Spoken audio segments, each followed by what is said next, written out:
Hey, welcome. This is Betty Smith with Sauter County Daily News. I have the pleasure of being back at the Otway Historical Society building again here in Otway, Ohio. We have the pleasure to introduce Roseanne Joyce, who retired from the Northwest School District, and she is going to be doing a Q&A with folks here in the room today, and also giving us quite a history lesson. So please stay tuned, and here we go. Thanks. Well, I have a summer cold, so I hope you will forgive me a little and respect my voice and everything, but I retired, but I'm going to start at the beginning.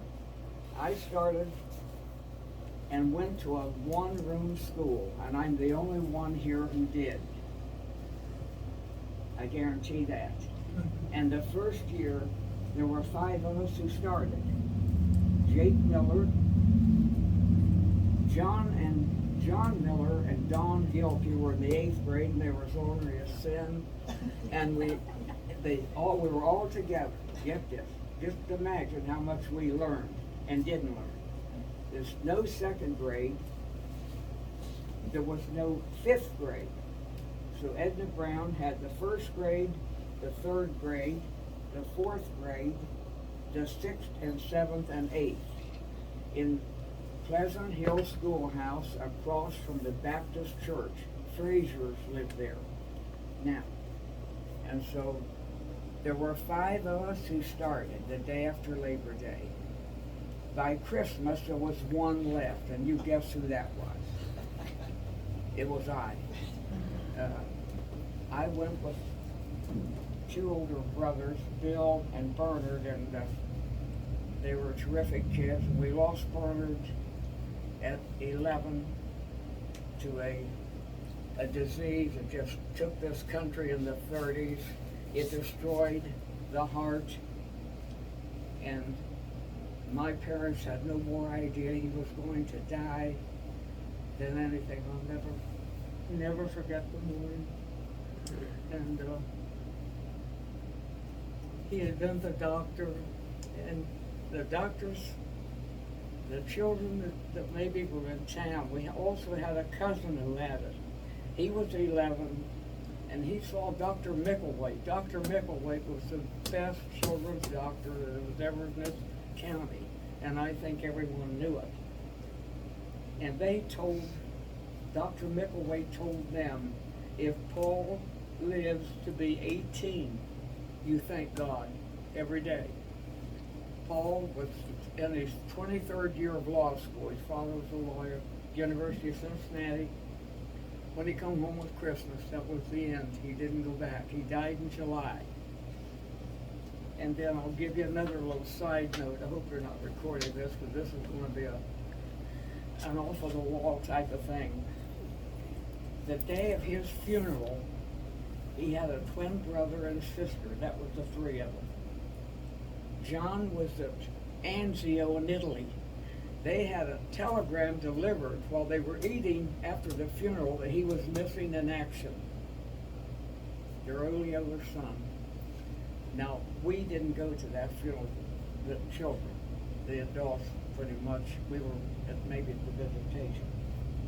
And I never forgot, I thought, how could anyone handle burying a son and getting home an hour later and hearing that the other one was missing in action? A week later, they got word that John was safe. It was a German in the hills of Italy, pounding the Allied troops. And I always say there is a God. But everyone can't be saved.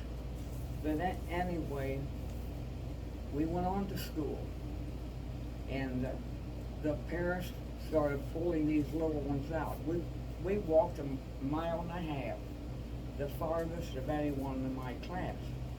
So after about a month, I think Mary Gail Frazier, she was a year younger than I am, and I was very young.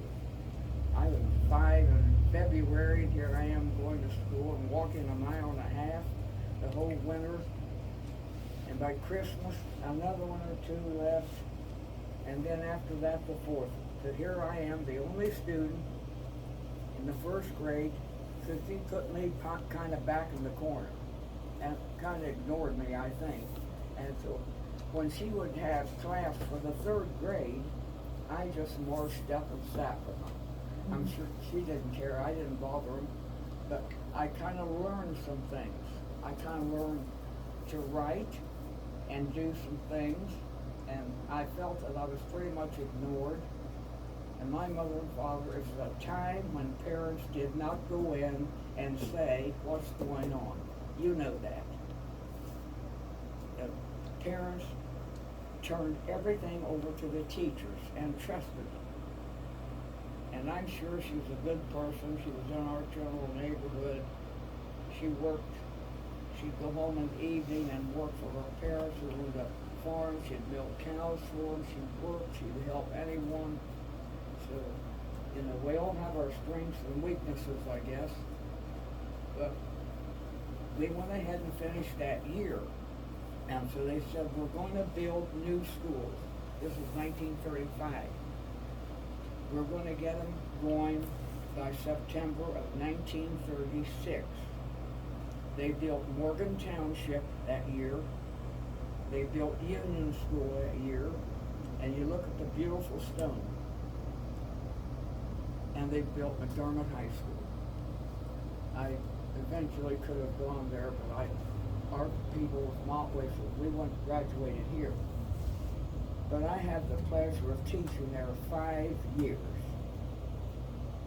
And I thought it was a super school. I thought Otway was, you gain and you lose when you go big.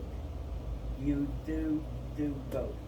You make more things available to the children, and that's what we're in it for. We're not in it for ourselves, but you also lose something.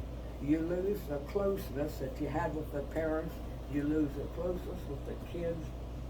I would sometimes have a child come into the office and I'd say, you're Tommy Lute or something. Yes, okay.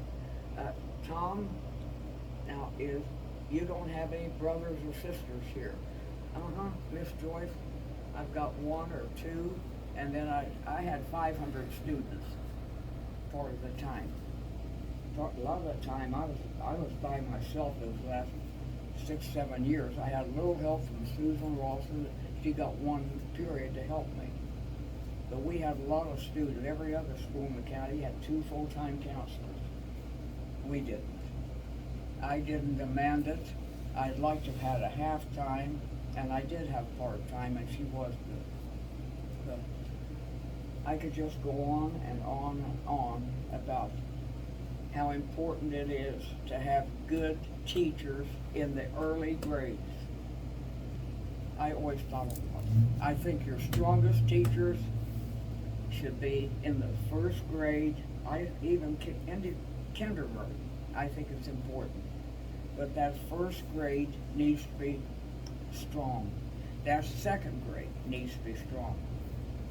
I had Mrs. Brown at the first year. Now get it, the first year, and I was the only one in the class. They all came back the next year, and I said, I went home and told my mom, all the babies are back. They didn't stay the first year. And so they came back, all 4 of them. And so we spent a second year listening to the first thing that teacher was teaching, and I wasn't getting very much. And I even was smart enough to know that, and I was only 6 years old then. So we finished it, and then we were assigned, all the different townships had 1-room schools, and they were spaced among the population. And most people walked it. Nearly everyone did. And so we went into the new school, and they took 8 teachers, 7 1-room schools in Union Township, and they put 1 in the first grade, and 1 the second, 1 the third, and 1 the fourth, and 1 the fifth, and so forth. And Lord knows, guess who I got for the second grade? The same one I'd had 2 years, and I didn't know enough to come out of the rain, probably, compared to what they know today. No, I probably had one little book or two. I didn't have much. I hope you're not recording this. I don't want to be sued. But anyway, they're all deceased, so they can't do too much. But she wound up being, and nothing against her. Her nephew graduated with me, Estel Stahl. We've been great friends. He died in December in Florida. We talked at least every month, and our class was very smart. This is the Otway High School, and a lot of them were from Union. But I just think sometimes we have to bite the bullet. And you all know what that means. If you don't know, I'm going to tell you what it means. During the Civil War, there was a soldier dying. My, how those kids were massacred. There was 21 who was a northern soldier. And there was a doctor available, and that boy's leg was almost shot off. And so everyone ascertained that child's, to me, they were children, we all were children, so we never should be angry at people calling us kids or anything else, because there is a higher power to make that judgment. And this boy, his leg, he couldn't see it, and they didn't let him see it, but it's pretty well shot.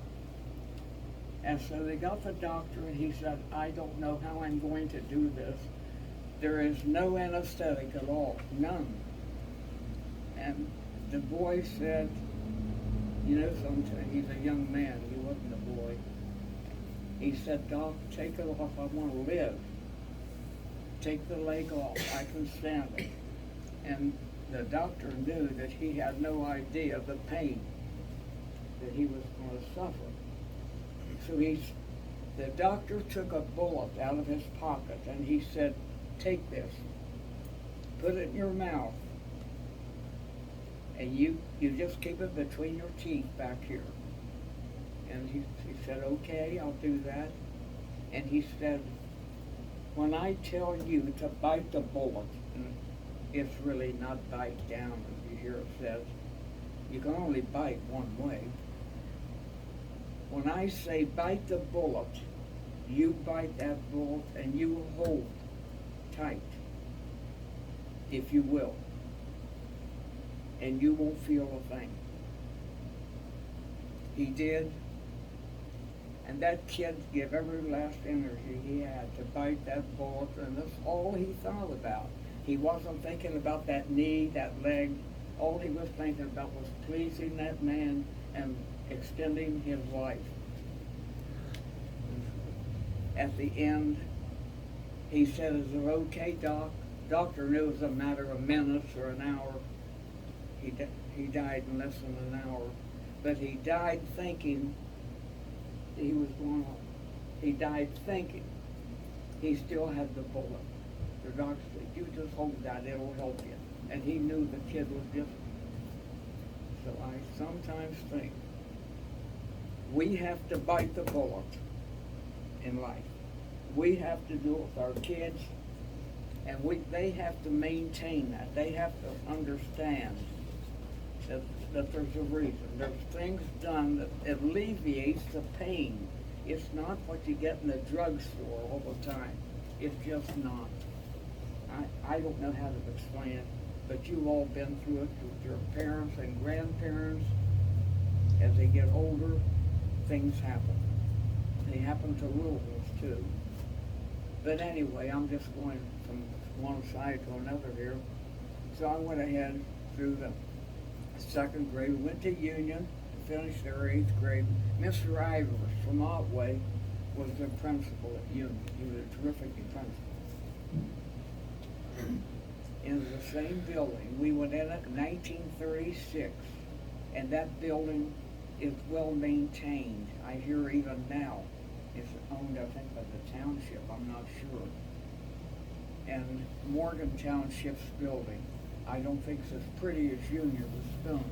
That stone is magnificent. No one could afford that stone. When they redid Northwest High School, that was after I retired, they added some rooms on the back.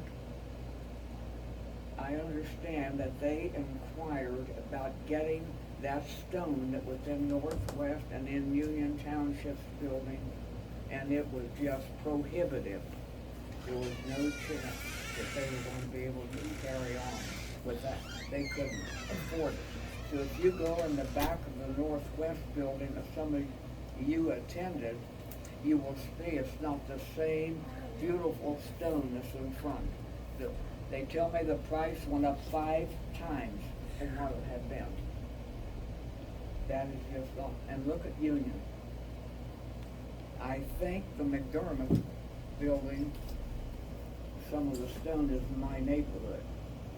And I remember Leonard Johnson called me. I didn't know they were going to tear that building down. He called me at 7 o'clock in the morning. And he said, Miss Joyce, did you know they're going to tear down McDermott High School this morning, starting at 7 o'clock? And I said no. And there was no way I could go. I got there during the day, about 9 o'clock, in the top part. And I remember I cried. Are we a nation of terror downers? We just keep tearing down and tearing down. What's that building I saw on the, I haven't read a paper for a week, but I looked at the headlines, there's a picture, and they're debating whether to tear down, what building is it, in Portsmouth. Oh, they'll tear it down. We are the tearing down society, and we're going to put something in much better.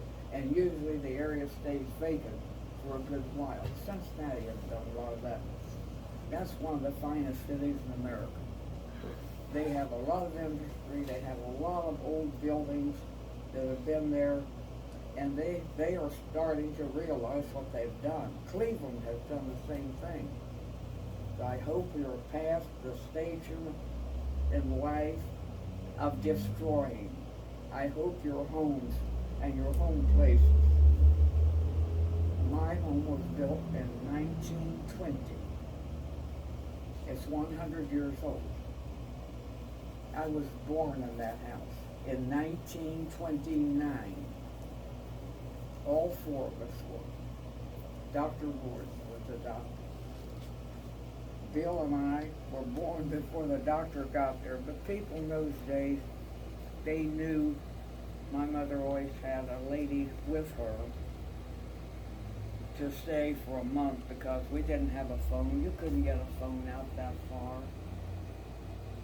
We didn't have a telephone till December of 1957. I remember that. I could have gotten one earlier, but there were 10 on the line. 10. Not 9, not 8, 10. And they'd call me every 2 months and say, well, we're down to 6. And I'd just say, well, thanks for the call, but my mother was there at that time, and she was fine, but I just thought it might bother her when I was teaching, and so I said, no, you call me when it gets down to 2, and they did, and so I got on, and that was a mistake because I was on with a beautician, hairdresser.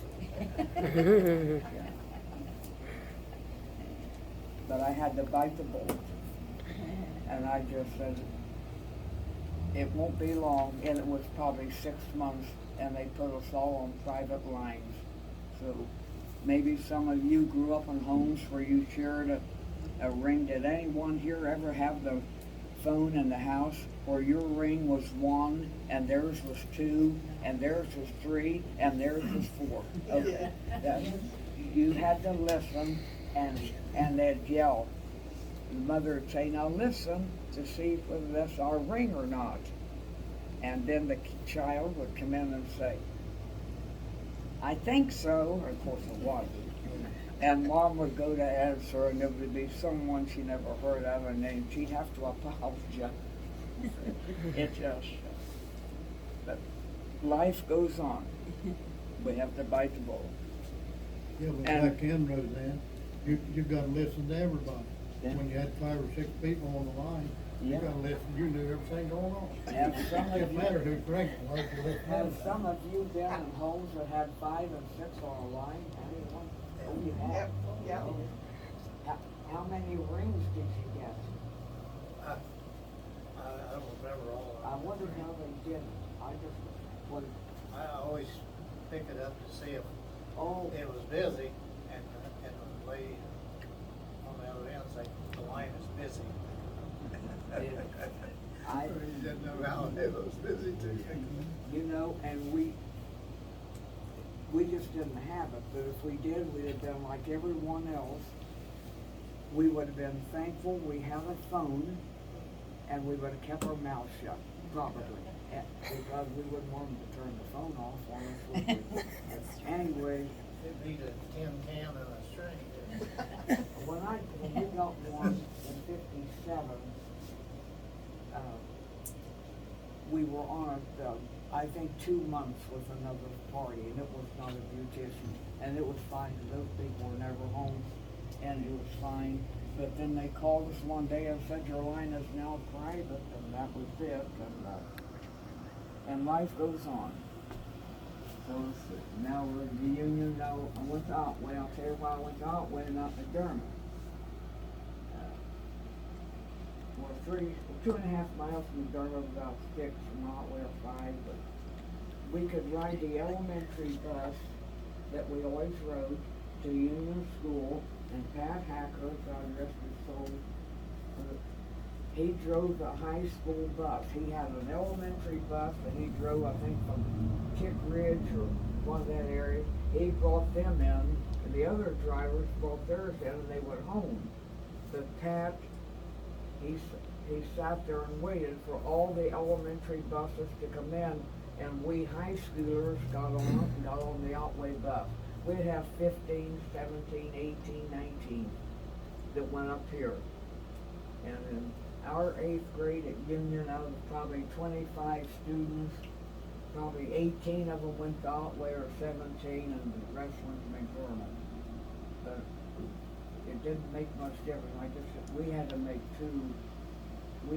a change where I could have gotten on the McDermott bus passed every morning. I could ride it to McDermott, be there twice as quickly, but I enjoyed teaching there. And then in 1956, the school board met and decided in May of 1956, they consolidated the 5 townships into one school.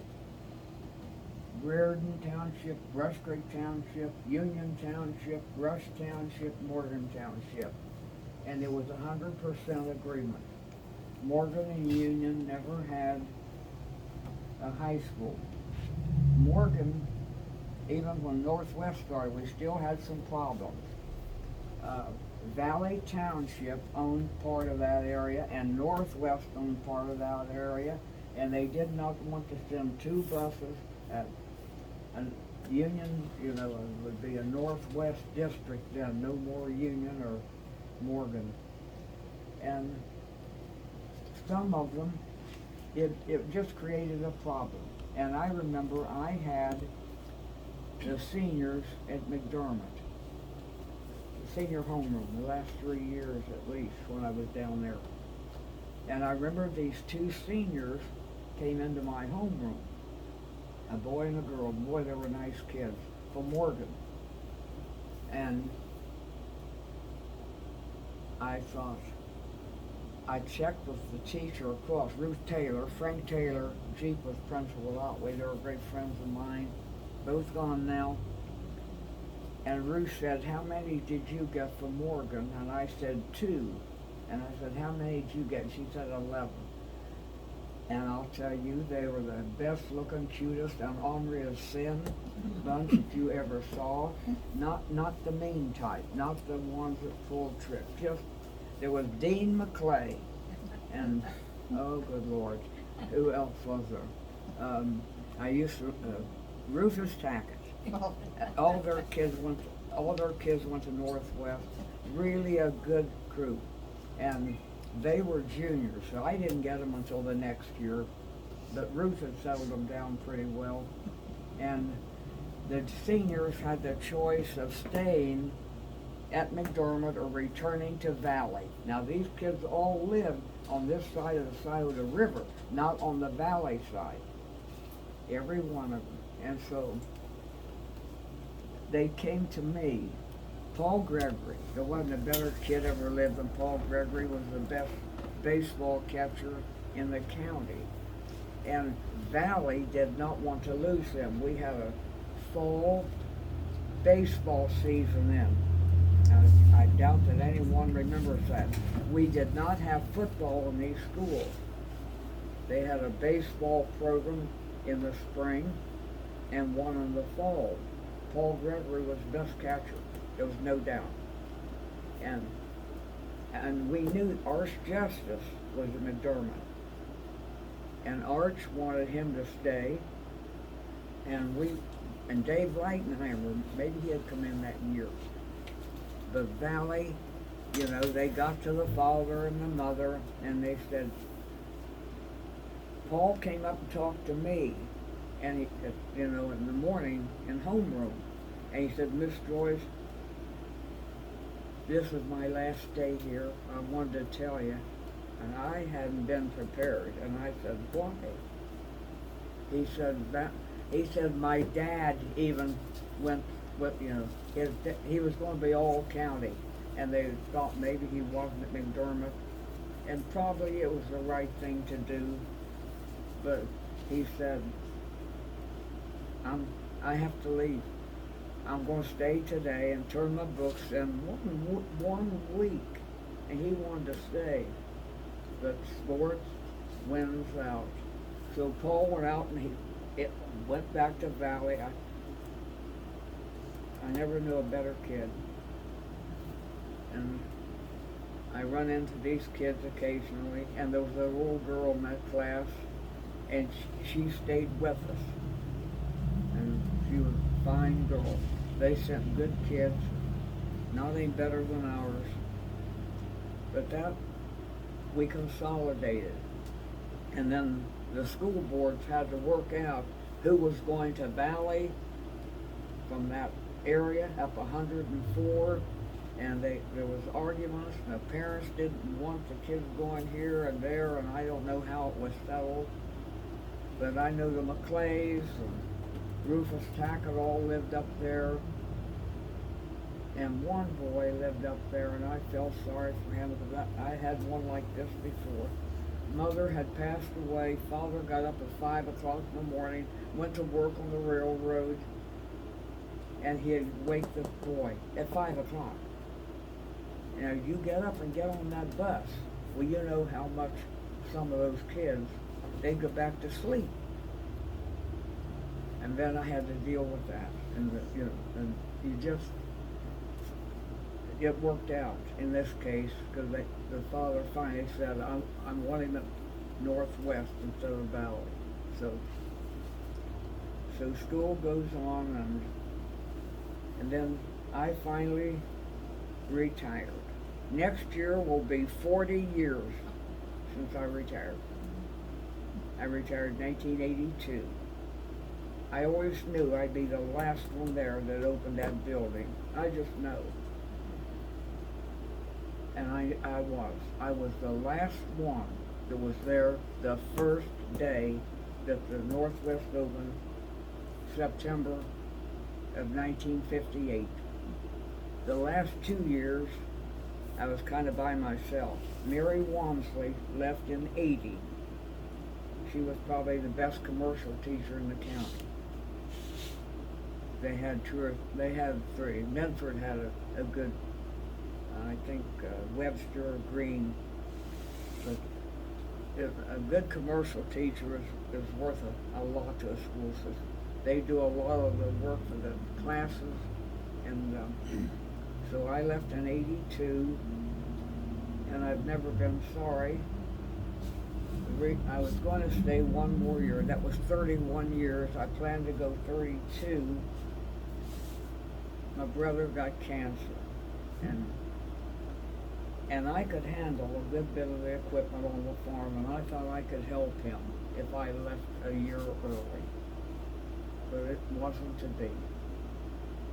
it just consumed him, and everyone here has had family members they've lost to cancer and heart disease. It would not happen today. I just look around, and Jenny, Tom live in my area, close. And every once in a while, we talk about, I don't know anymore because I don't know that many people that are moving into the area. But I go over all the people, and I'm so thankful. I don't know right now anyone that has serious cancer. Thank you. Not in my area. And it used to be, it wasn't that way when Bill died. It just wasn't. Another one passed away in the general area at that time. One recovered, but I think they would have lived today. And I'm sure every one of you, when I'm saying, you could repeat the same story. Roseanne, who was the principal when you were graduated from Otway? Pardon? Who was the principal when you graduated from Otway? John Tulipan. Okay, Tulipan. And I tell you, there was a misfit, and I'm not talking about. He was an Army captain, Air Force, and he came out, and Mrs. Tulipan's grandmother was a Dodge, and I'm careful when I say that because I didn't know that family, but Dodge Road is in Reardon Township. Someone told me that might have been kind of a tough outfit. Don't know. It's 100 years ago, so I'm not gonna have anyone suing me. But she was a brilliant lady. They met at Columbia University. Columbia University is one of the Ivy League schools, and they're the best. There are 10 of them. There's only one public school in the country in the Ivy League, and that's the University of Pennsylvania. And that's not Penn State. That's the Plymouth, Ohio State. They're not even close to the University of Pennsylvania or the Ivy League. That's Princeton, Harvard, Yale, Brown. That's 5 of them. There's 10 of those schools. And I think that the difference sometimes that it makes, and it does make some difference, the schools that we attend, those schools aren't charging $75,000 a year for nothing. Duke is $72,000 a year. Notre Dame is probably $75,000 a year. Oh golly. Probably Baylor would be $50,000-$60,000 a year. If those schools, the prices are prohibitive for our children. And maybe they are for the elite. I don't know. But they have to pass the mental test to get into those schools. Princeton, you're not going to get in there. Brown is that's where the Kennedys went. That's where young John Kennedy graduated from. Several of them did, and those people paid the price. So, sometimes in life we get what we pay for. And that's the reason schools, I think, should be supported on their levies. I know we never voted against the levy for anything. It's the township levy for something. We always just thought there must be a reason for it. We kind of know who the people were behind it. And we sort of have to, our children will grow up hearing that and learning those things. We have to be careful. Teachers have to be careful. Our opinions are just opinions. Sometimes they're based on fact. I like to think that most of mine are, but we always don't know. Where did you attend college? Pardon? Where did you attend college? I went to Mount St. Joe in Cincinnati, Did you? private school, and it's a Catholic school, private. It's now co-ed, and it wasn't cheap. My sister and I both went and we worked our way through that thing. Dining room, library, wherever we were assigned, and it covered half of our cost of going there. And we were just a year apart. She majored in business, and Mary Walmsley was kind of behind that. Mary Walmsley graduated from there. I have a cousin in Portsmouth that went. And again, people, you get what you pay for, usually. And another thing I do, I'm kind of pushing people, and have, even when I was in school, the last years, I would tell them, in 20 years, this century is going to go, and there's going to be a few of us old people still around, I would tell the students. And we're just here. We're not going to have a part in that, probably in anything you are, and that's the way it probably should be. The young people, they're the ones that, I don't mean just young, I'm talking about people, maybe under 65, that they are the ones who are going to have to pay the price, and we can guide them as much as we can. But we have, our schools are important. I don't notice there many bond levies anymore and tax levies. I think the central government is coming through with more. They're used to saying to me every 2 years over the tax levy. Didn't you think so when you were in school? Oh, I every think 2 or 3 it depends years. on growth too. If you live in an area where there's a lot of population coming in, then you need more money in school. So I think it depends on growth in your area as well.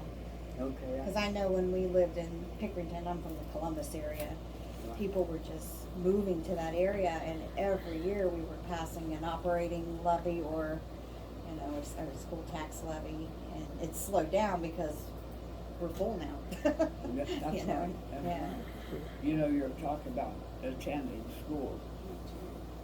This, I think one terrible thing that's happened in this pandemic, the public schools in these cities are not going.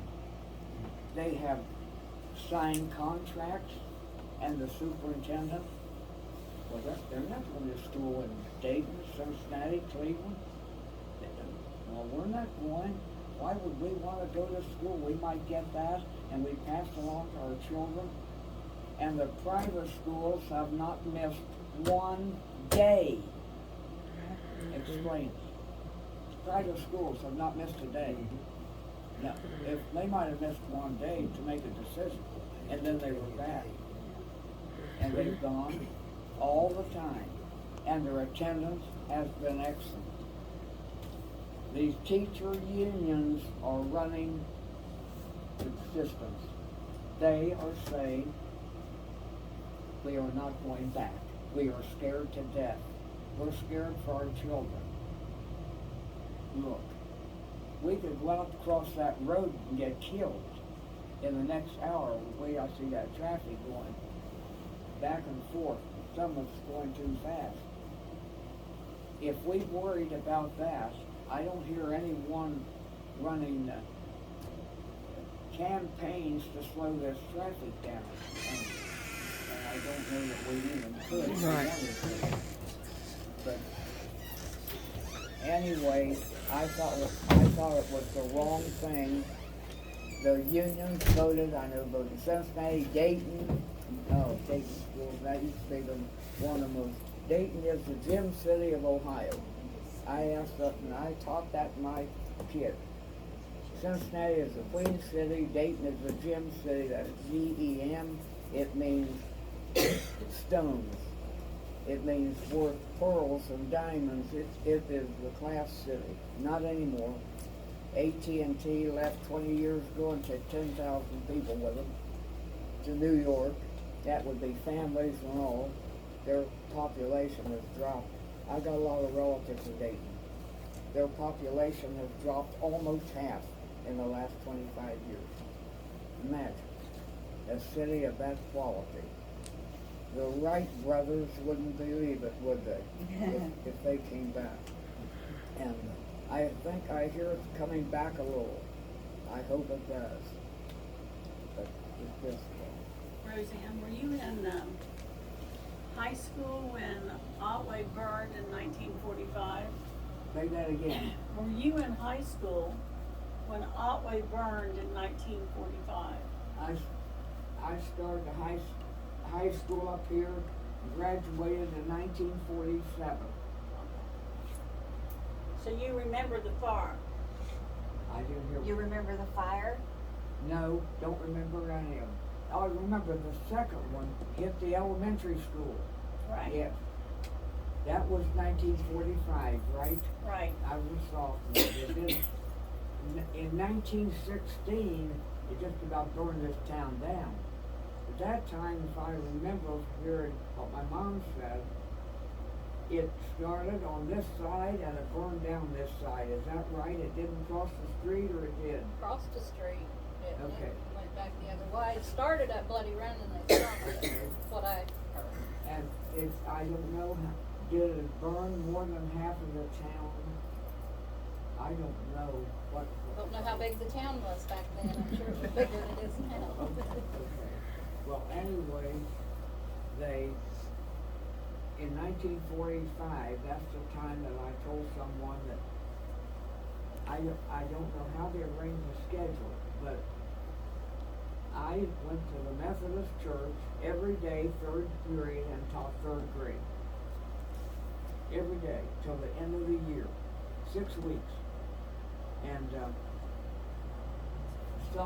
someone else, I would be walking back down the street there, past the Catholic church, on down, and I'd meet the person going up who followed me. And I don't remember right off the bat whoever that was teaching math. So they had to, Daryl Jewett. that was after the church burned, after the school here burned in 1945. But it didn't burn the high school. It got the elementary, as I recall. Anyone in school during that time here at Otway? Was anyone in high school or elementary during that year? Okay. No, I think you're talking to a group of people that started in like the 50s and 60s. So that was after that time. Okay. Did you teach with a Kunchowski? Kunchowski? Pardon? There was a Kunchowski that told me the same thing that you just said about teaching in the Methodist church. I can't even say that. What is it? It's Kunchowski. Kunchowski. The last name is Kunchowski. Pardon? Kunchowski, the last name. Yes. She was a teacher. Was she teacher when you taught? She was a teacher. Okay. She talked about teaching in the Methodist church. Uh-huh. Yeah. That's Maybe Daryl that was her. Jewett's Maybe she taught aunt, the math. or great aunt or And something. they were so nice to us to let the school use their building. Mhm. And I just Do you know what caused the fire? pardon? Do you know what caused the fire? No, I don't. I was thinking that a minute ago, and what caused it in 16? I've heard what it wasn't a person having a cigarette catch fire. You know, those days a lot of people smoked, maybe a little more than they do today. I don't know. And smoking often caused fires, and all it took was one home, one child, and I'm not sure, but I'm going to find that out, because I was thinking about that when it come up. What caused the fire? It was, I do remember this, I think both of them were on Good Friday. Oh, wow. And I thought that was telling. Both fires in 1916 and 1945, they either started on Holy Thursday and Good Friday, or they started on Good Friday. And I I don't remember that it was lightning or anything of that nature. We could check it out and see. But Otway had a very good school. Gladys Riley taught for years there, Yes. first grade. She was a super teacher. They had several. Mrs. Haga, Edna was there. There was just Clara White taught there. Mary Dawn Foster owned the restaurant up here. She was from the Whites were teachers. They had 4 girls in that family, if I remember correctly. But they really had good faculty people in these schools. Well, how was your family related to the families in Otway that How's my family? organized Otway? How my family related here? Right, Okay. Are you familiar with the area going up Bloody Run? yes. Okay, go on up to the top of the hill. Do you know where Jim Arnold has the home? When you get to the top of the hill, the big barn is on the right. Jim's home there is a brick home. His father bought that farm from my grandfather. My mother was born on that farm, and there's a house on it now. They replaced on the right, if you look. Right. The original home burned after my mother and them had left. But James Walsh lived there at the time, and he married Edna Simon, Melinda's aunt. So they lived there, and that I think the twins, Joe and Jean, were 3 or something, or 2, just babies. And that house, but you know something, that a lot of this happened in so many cases, and I think that's what happened there, I'm not sure. It was on a windy March day, and women washed, and where did they heat their water? Outside. Where'd they often heat the water for the wash? Outside. In iron kettles. We did for a long. Wait for that lady to sit Fix down. some chairs. Okay. And I think, if I remember right, Edna, Jack and Pat, Jack's my age, his birthday is today the 1st? Second. Second day, yesterday was the 1st. He and I was born February, he was born the 1st of July, 1929. We're 92 years old.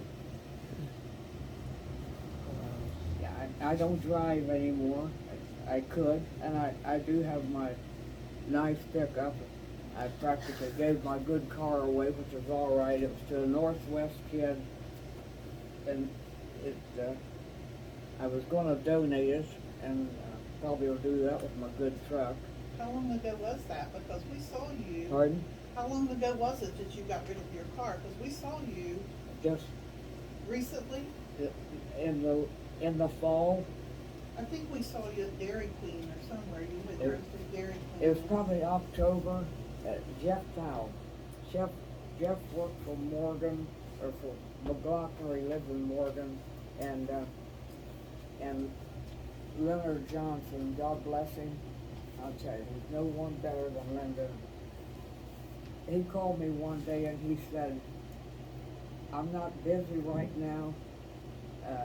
Bring your car down. I'll clean it up. I'll put everything on it needs. I'll call my mechanic and we'll take care of it for you. And I said, I don't think it needs much, 29 years old. I bought a Maxima in 1991. My nephew, who's a car expert, he's a very quiet. I never listen to people who are always blabbing about this and that being better than the other, because sometimes people have favorites for a reason, and then they try to propel and go. This boy was very And one time in '91, the spring, I told him, I said, I'm gonna buy a new car. Mine was a '74 Mercury. It's all right, did all right. And I said, what do I buy? And I remember he said to me, Roseanne, the best car for the money on the road in America is a Nissan Maxima. It's their top line. And I bought it. And I think I had one major payment on it, $300. That was it. That car will be running and running and running and running. I forget. So that's how I got mixed up with them. And so I'm not anti anything, but I sort of like that. And I was telling Melinda yesterday, she was at the house, and we were talking about cars. And I said, for buying today, I'd buy a Maxima or an Acura. I'd like, everyone would like to have an Acura, but they are way over $50,000. And if you get, I just saw the new one advertised on some page. Oh my God! If you can find a new car today, there's can't even Anyway, find it anywhere.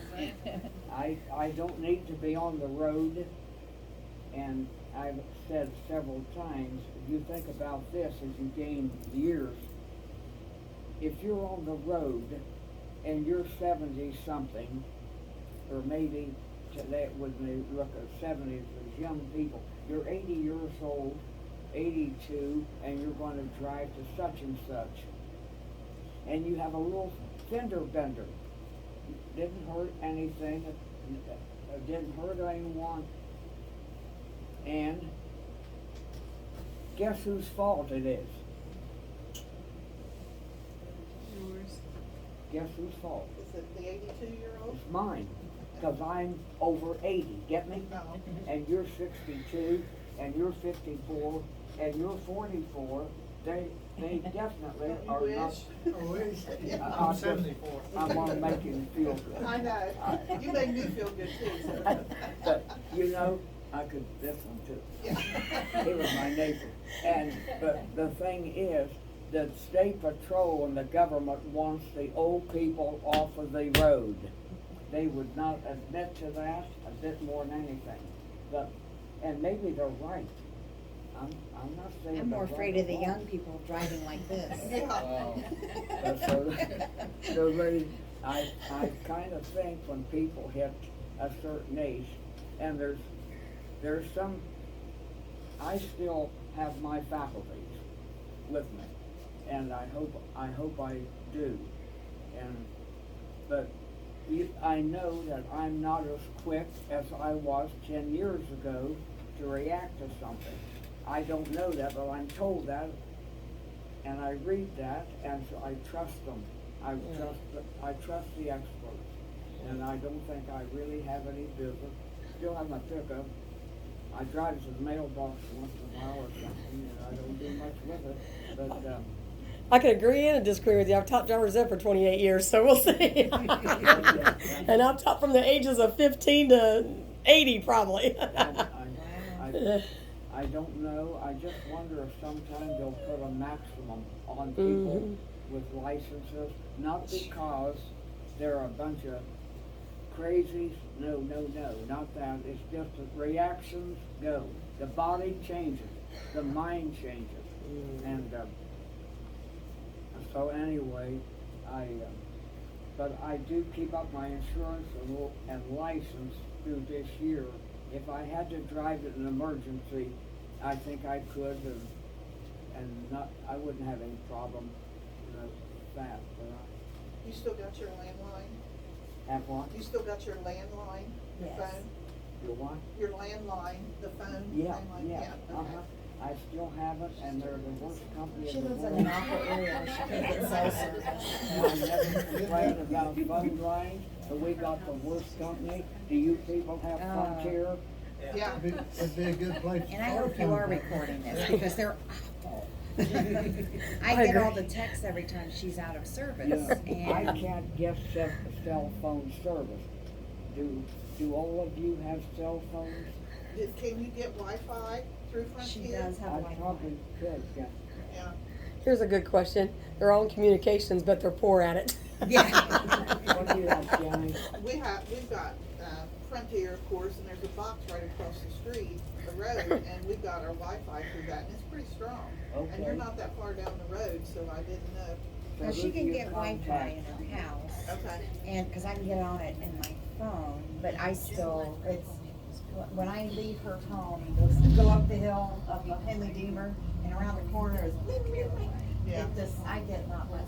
People stop right at the end of our driveway, because once they get past our driveway, it's gone. Oh, do they? Yeah, right at our driveway, people stop, and I think, are they coming in here? No, they're just waiting, their phone's gonna drop. As so much they- as they lose service, I really want her to have a cell phone, and the Yeah. service, Wouldn't do any good. no. Is it true that they're getting a tower on Tip Ridge? I thought they already did. We got They're moving one. out there, yeah. They already did. You already got it out there. Is it, okay, how long has it been up there? I don't know, do you know, John? Maybe a year, About a year. Probably about How much? about a year. Why has it helped? It doesn't help. I think it's helped in some of the areas. I get 2 bars on it. I can, if my electric And then goes out, I can they've put some on pick it our up. water towers. Okay, do you think? Maybe I could get a cell phone down, I don't. Do you have I AT&T? say you probably do. Try. Verizon is what we Is there a got. You gotta have difference? AT&T to pick it Is up. there This a is lot of showing, difference? Is it but there's no showing? service here. I don't have any bars right here. Yeah. It's really small. Yeah. That's Got a the little X by it. tricks of living, rural living, you know. My It might electric go went in down. there. Should have try it and they picked it up. I don't He have doesn't enough, have one. except the old Like, man. sometimes if I restart the phone, it works. I will say this, if any good came out of this last year, they did, because he was talking about the towers and stuff, everything that's already in place. Hopefully in this year coming up, your internet and stuff is supposed to get better, because I live on a hill too, and it's bad service. But yeah, it's supposed to be getting better. The governor and his assistant had came here talking about how they're working with the people in the area and the stuff that's already here. They got some kind of grant. I don't know if anybody saw that, but they got some kind of grant and it's supposed to get better. So I do know that much. I can't see This Frontier. year, is that? Are you Yeah, talking this year cell com- service? Huh? Or you talking cell? I'm talking, yes. Everything? Yeah, internet, because when all this happened, you have all your rural areas, kids couldn't get on the internet to do the schoolwork and all that. I mean, there was a lot of complaint over that. And so now they're saying it kind of, I guess this stuff's been in play for a while, but it made them wake up to say this is really a serious issue. I mean, I'm not trying to be funny. I live on a hill and I have to drive off my hill to even get phone service. If something happens, Yeah. that's That's messed. the same with her, Yeah. and I can't get a hold of her sometimes for 2 days straight, and it. Yeah. This system that people have, Check on you. some neighbors have it, and I don't really understand it. It's, oh my Lord, they just said, Roseanne, get rid of that, what you've got, and get with, it's 300 and some a month or Is something. it a hotspot? Satellite? I'm gonna have to, next door to me. Denise, Dave are you and- talking about Denise?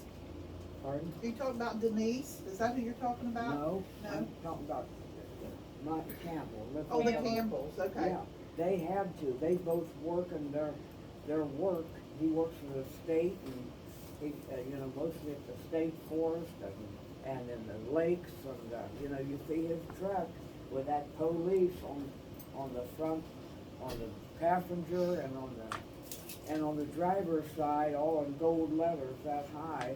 They supply him a new Ford truck every 2 years, and so of course he doesn't drive it very much to work, but I'll see him going out in it once in a while, and he works all kinds of hours, and Is it a satellite phone? A What? satellite? Do they have a satellite phone, or what is Yeah. it? He works for the state. No, I mean, you were talking about the type of phone they have. Yeah. Oh, I don't know. Okay. Brandy was telling me about it, so I, briefly one day, and we got interrupted, and she was down, and she said, Roseanne, this is what you're gonna have to go for. They're higher up than I am, but they got the woods behind them, and they Yeah. just were, there's no way they can get anything. And their job and both depended on telephone, Sure. his especially. So they had to go. And I think they each had one. Okay. And so they're paying a lot of money monthly, two people, two phones, two numbers. And so I am going to talk with them. I saw her going out at 6:45 this I morning. bet it is a satellite. It could be. It's just a, they have to Have you considered that you're so sharp and you're really healthy for your age because you don't have any That's true. any unwanted electromagnetic radiation in your home? That's true. Yeah, maybe. that could be. I came from the East Coast and I bought one of those meters that measures the amount of radiation in the environment, and it would continually hit the red, which is very dangerous. And one of the reasons that I came here was because there was no cell phone reception. And I thought, wow, this is great. Yeah. And then a few months later, they put the towers up. I said, oh no, they're this following me. Yeah. You got an But- RMF meter? Funny thing is, the RF meter in my motorhome disappeared. I can't find it to check. I'm gonna have to buy another one. Well, Fine. just move right on up the road to Raritan, because there's no service in Raritan. Right. We can tell you that. Right. And But they'll put it up there too. And so, Oh. but the thing that's funny about Otway is that they have really good fiber optic line through here, and they don't have to have these big high-powered services. They could just run little mini Wi-Fi repeaters because it's such a small town, and nobody has to be endangered.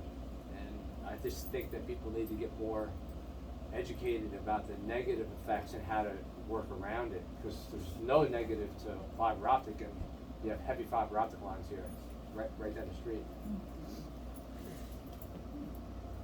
What do you think of Common Core, the new math? Common Core, the new What math. do you think of Common Core math, the new math? I'm going to have to go over there. That's I okay. think I need a battery. Okay, what do you think of the Common Core math? Well, I don't know. I don't know enough about it to, what do you think? I think when I go to the store and I say I want to buy 5 gallons of gas, none of the people at the register can do the calculation to figure out what I have to pay, because they just don't know how to do it, you know. And or back when I was a kid, people would be like, 520 times 5, you know, is, you know, or 3, or they would just throw 1570, you know, they would just do it real quick, you know. Or I can't even go to McDonald's, and if you give them, if your bill is $14.13, and I give them a 20 and 13 cents, they cannot figure out how much change to give me back. Right, they can't figure out the $5 to get No, it back. They don't They understand why you cannot. gave them the 13 cents. Yeah. Oh, yeah, right. That confuses them when you do It's that. just like a and they cog can't- went in And the it makes gear it and it just. easier. It makes you it know. easy, but Right. they cannot do it. Where's So that, that- Jenny? At McDonald's, Bill Kenny? yeah, they've got these young kids in there, and they can't add or subtract without a Without a phone. machine. And then also Right. on construction sites, I've had it to where they can't read a tape measure Oh. at all. 8 quarters, no matter how many times you explain it to them, because they just weren't taught like proportions. They weren't taught. They were taught these giant formulas and how to break things apart, and to where it doesn't really make any sense to them, and they can't relate it to real life, you know. And I had a teacher from Huntington School give her reason why they have Common Core. It's for the slow learners to make them think. My granddaughter's got an IQ of 136, and she can't get any higher than a D in math because of Common Core. You gotta have all these, you gotta take a sheet of paper to multiply 3 times 12. And then you gotta get these little blocks out and put them together to figure that part out. So you're spending a half an hour on doing one problem that you can do in your head in 2 seconds. Well, I tell you, I don't know what to think. Speechless. I don't know what to think anymore, because I know a little about the high schools, but I'm wondering, I'm wondering where it all starts, in the kindergarten, first, second, third grade. I don't know. But you said something about gasoline. I'm gonna tell you, I remember it has nothing to do with price. In World War II, we were on stamps, and I still got stamps around the house that my mom had. Stamps for meat. You had to have stamps to get meat, any meat. You had to have stamps to get sugar, any sugar. You had to have stamps early war to get flour. They finally reduced that because people had to bake. A lot of the country people couldn't get gasoline. You were allowed 4 gallons of gasoline a week. That would get me out of office.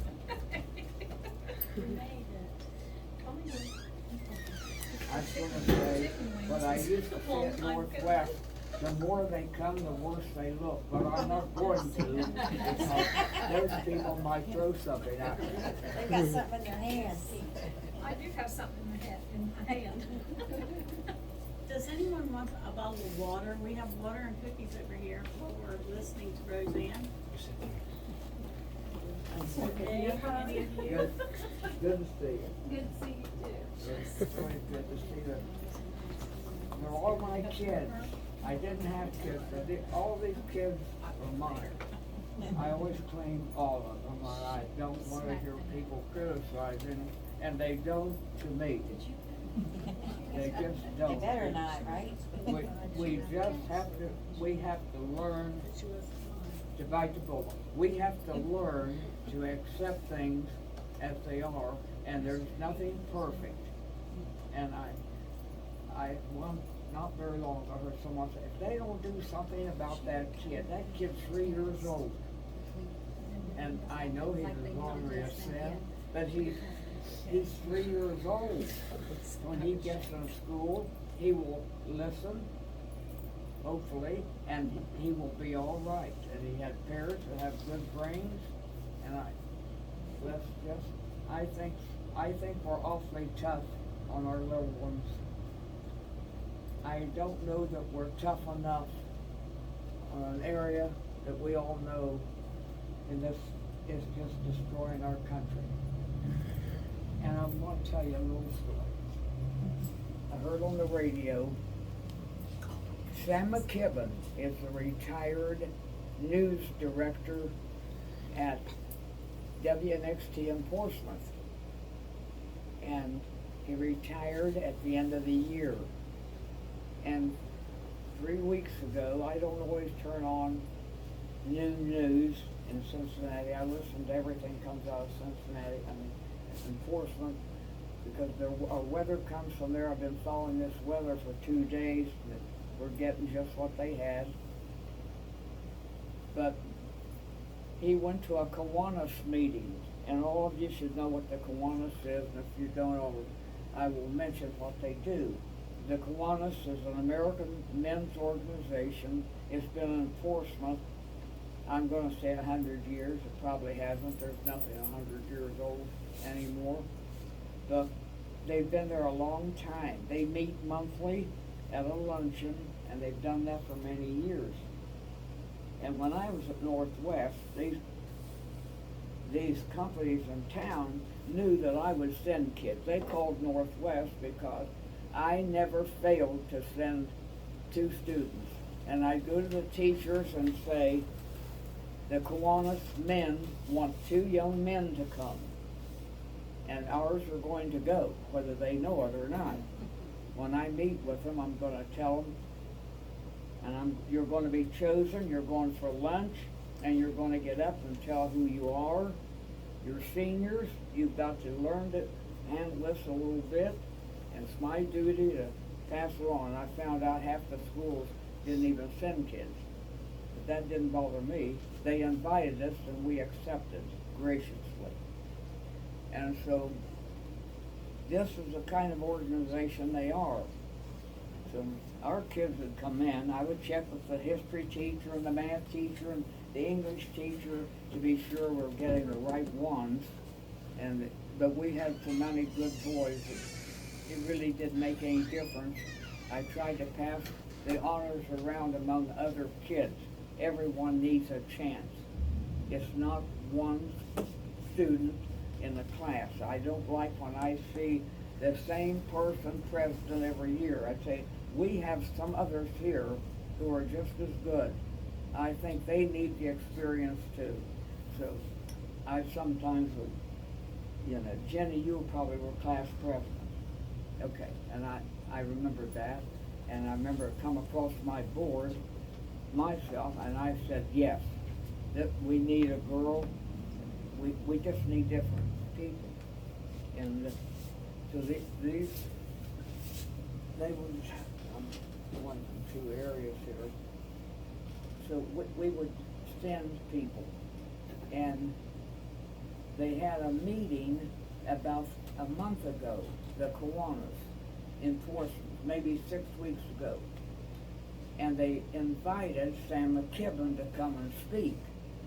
Sam McKibben is an honored American veteran of the Air Force, I believe. And he's proud of his service, and he should be, as all American men should be, go. And so,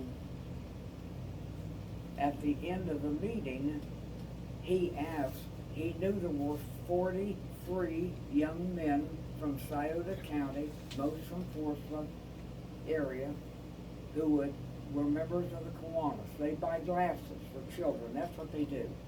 When I was in school, we didn't need the glasses, but children and the Kiwanis were then buying glasses for children especially the lower grades who are trying to read like this, looking at the book. They've always helped, so I have a lot of respect for them. There were 43 men there that day. This, as I say, a month or several weeks ago. And Sam McKibben asked, after he spoke, how many here have served their country in the military. I was not surprised. We're going down quickly for various reasons. 3, stand up if you were a member of the American military. 40 of them, all honorable men, all working men. They didn't have to be lawyers or doctors. They were men from different walks of life who thought this was a worthwhile organization, and they've been members. Maybe their fathers were members. Maybe their grandfather. That's great. But 3 of the men there serve the country. That bothers me. That has bothered me a long time. We are what we do. My dad always said 5 words. We are what we do. We ain't the hairstyle. We ain't the clothes.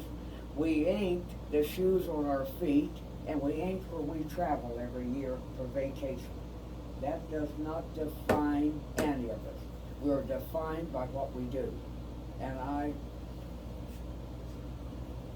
would like to tell you, he said, whatever we do, and I'm going to add 5 words to it. That is what defines us again.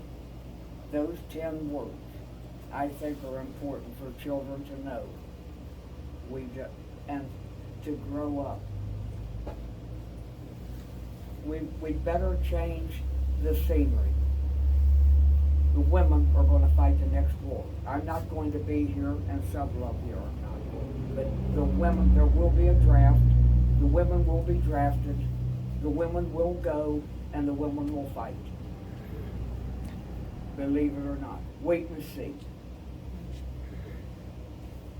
And the men and the mommies and daddies, oh honey, you don't have to go. I heard him tell one kid that one time. We were 17, he talked about it. And I said to her later, why? Why would you say that?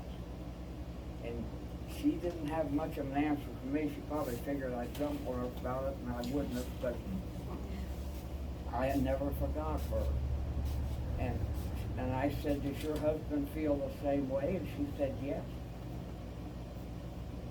That he was good. Your child's gonna go, and your child's gonna go, and my child's gonna go, and they're all going. Some can't go. There are reasons. There are children who are grow up and they're needed, and they do help. Maybe the father's gone, and the mother is there alone. Who are we to make that decision? I think that's in the hands of God. But if you have a son and his best friend, and you both have good families and you have healthy parents, I don't see anything wrong. I kind of think they gain. And all these military men say, I wouldn't trade it for anything in the world. Well, they know more than we do. I think it's good. And if they get some benefits at the end of their lives, I say more power to them, whatever. I'll contribute to it. And I think most of you would agree. I think there's a certain class of people. I don't think it's the country people as much as some of the people maybe in the city. Better be watching what I say. But I am. Aren't you somewhat concerned about our military? They just say, and the military doesn't want them if they get in there and they can't do anything. And these are people who were bright students. You all probably know some people. I'm so old that I don't know them anymore because there aren't many of them in our area. But I think it's important. And one further note on that. The last years, and I don't remember which year it was, when I was there full time, I remember I'd have the recruiters come out. We're so far out from the town. Maybe some of these boys didn't have a way in. Maybe they didn't have a car to drive to school to go. So I thought the best way to do it was invite a couple of the recruiters out. And so one day, I think it was the Air Force recruiter told me when he left. He came over and he shook hands and he said, thank you a lot for inviting us. And I said, well, fine, that's my job. And he said, well, I wish you'd pass the word to the other schools. There's 2 schools in the county. You, Miss Joyce, and Minford are the only 2 that invite the recruiters in the building. That is scary. My kid doesn't have to go. Yours goes, and yours goes, and yours goes, and yours. But mine has an earache on Thursdays. He can't go. And he had an ankle hurt when he was 6, and it's not straight. He can't go. How could you? I don't know. But anyway, they did tell me that. They were not invited to the schools. If you wanted your son to get some information, he had to make an appointment in there and go in and meet them. They did not want them in the schools. They did not want their children going to the military. I hope that's not true here. I hope. So anyway, I did want to say that because I just know that someday it's going to come back to haunt us. And none of us, the older ones of us here, and I'm much older, but even the people in their 50s, or anyone in their 60s, whatever, you could see it. It could happen to your child or to your grandchild, maybe not your son. I was going to tell you about the gasoline stamps, and I'm going to quit. The World War II, everything was rationed, and I found Mom's book for gasoline upstairs. if you didn't do much traveling, you had an A card stamped on the lower part of the windshield on the right side. You had an A. That was 4 gallons a week. 4 gallons a week. If you did some necessary traveling, you got 8 gallons a week. And if you maybe sold or worked in an area of the county in that time, how many miles would you get then on a gallon of gas? What, the old 30s? The cars would be in the 30s, late 20s. What would you get? How many miles per gallon? I had no idea back then. You'd get a lot of those, wouldn't you? Old cars, you say? Yeah, the old cars, probably less than, Probably about 15. he's thinking probably 15, I bet because they that's, had big motors. I'd say that's minimum, you know, Yeah. about that. And Okay. back then, they was built out of steel too, they weren't built out of Mhm. Yeah. Yeah. Okay, you would go into the ration board in town and say, I have to have an A is 4, B is 8, C is 12, D is 16. Those went to the salesman. We had a guy in our area who worked for National Cash Register. He had a camp out of the area, lived in town, and now he would get the maximum. He would get the A, B, C, D on his down on the lower right corner of the windshield, and they checked those. And so in our family, we had the A. We didn't use 4 gallons a week. You know, let's say you got 17 or 18 miles per gallon. Well, you go to town once a week, we're about 16, 17 miles. Go to church on Sunday, you think about how much did you do. I found the meat. I forget what the meat was. I remember going with Mom to Herman's meat market, and she was trying to pull out enough stamps to get a couple of pounds, maybe a sausage or ground beef. We probably have our own sauce. Sugar, and that was critical for the farmers and people who picked blackberries and strawberries. That fruit takes sugar. Apples, peaches, and so some people traded stamps. You could trade them. Okay, let's see, what else? Sugar, Do you remember President Woodrow Wilson? what did he say? I didn't hear. Do you remember President Woodrow Wilson? No, he was gone. He died 1920. Let's see. He was elected in 12. He was elected in 16, and he died in 20 or 21. I have a history major in the mountain, so I know his. I wasn't born till 29. He died in 21, I think. Woodrow Wilson.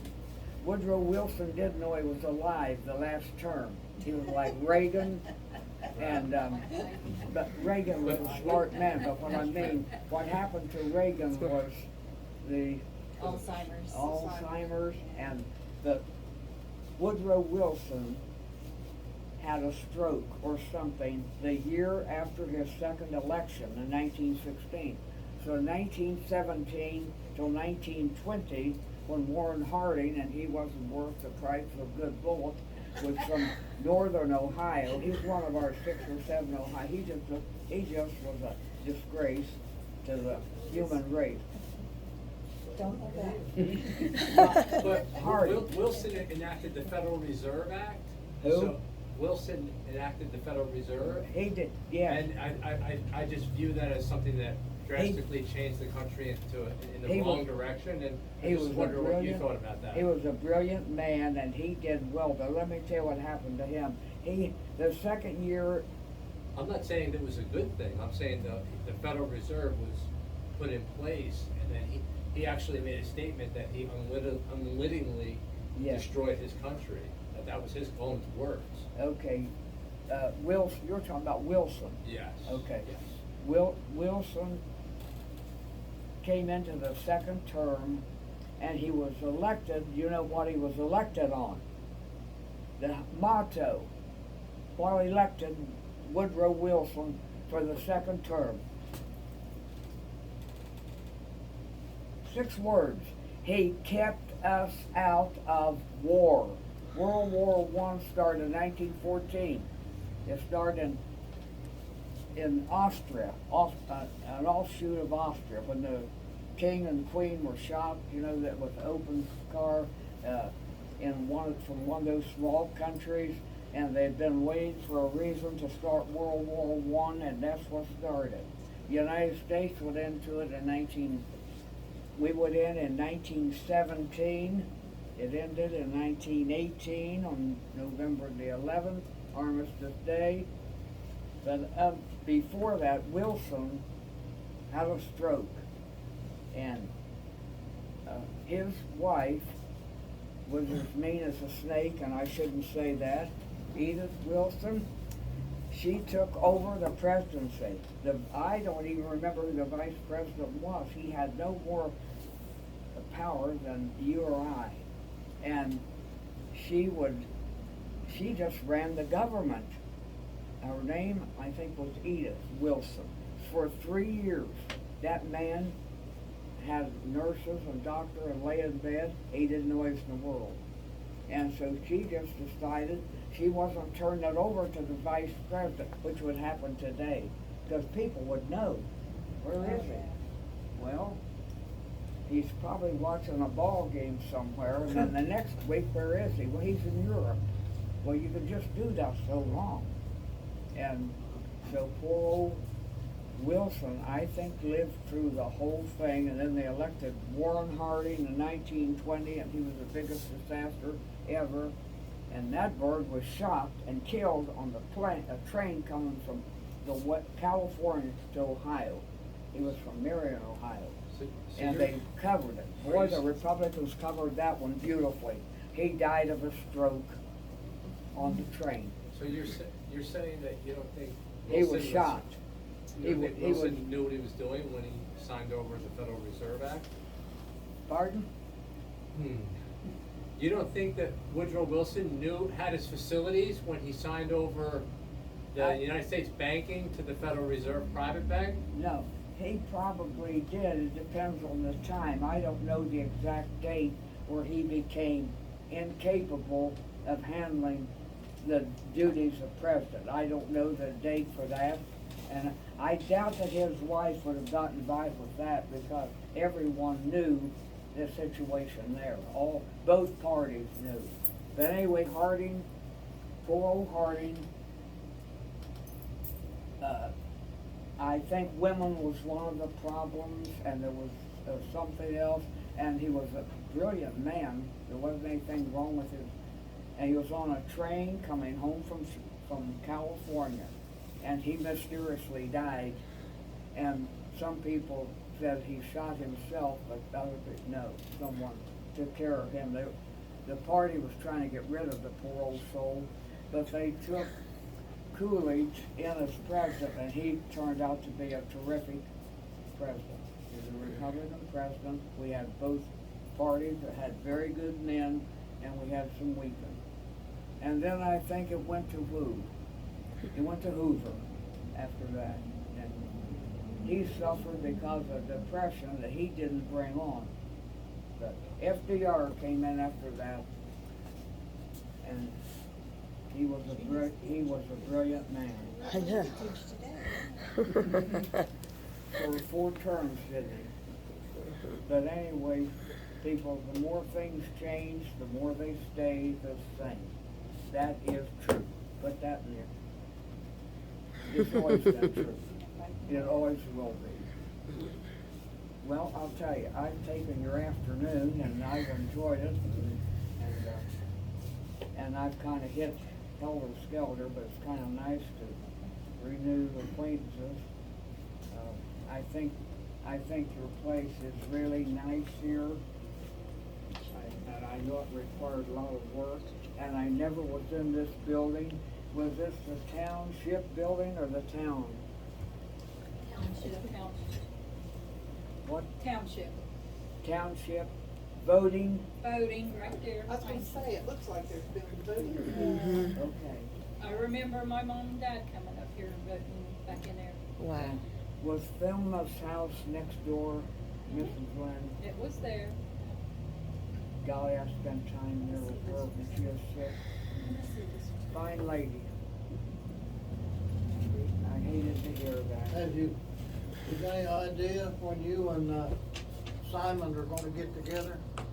What did you tell me? He said, he said, you got any idea when you and John are gonna get together? John, Simon? I don't know. Go ahead. Will it be this summer or?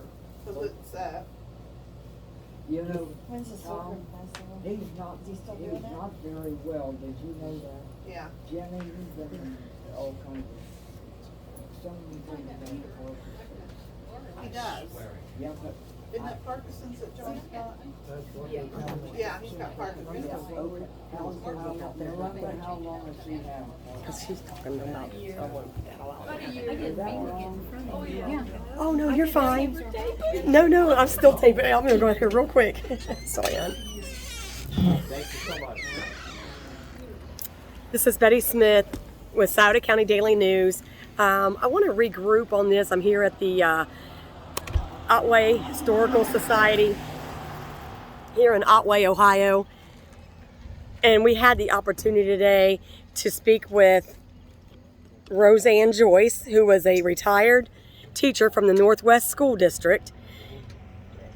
If there's anything that I could regroup on this, is going to be, we're always told knowledge is power, so wisdom would be golden.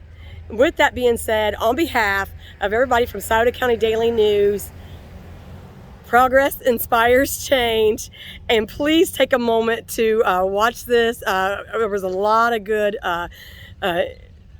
history being told in there today, and she did a wonderful job. She had us all attentive to everything that she was telling. We were all like a sponge. Again, back to that knowledge and knowing that history. So if you guys can share, it's a little bit lengthy, so if you get to the end of this, again, thank you for tuning in. Sauter County Daily News. Bye.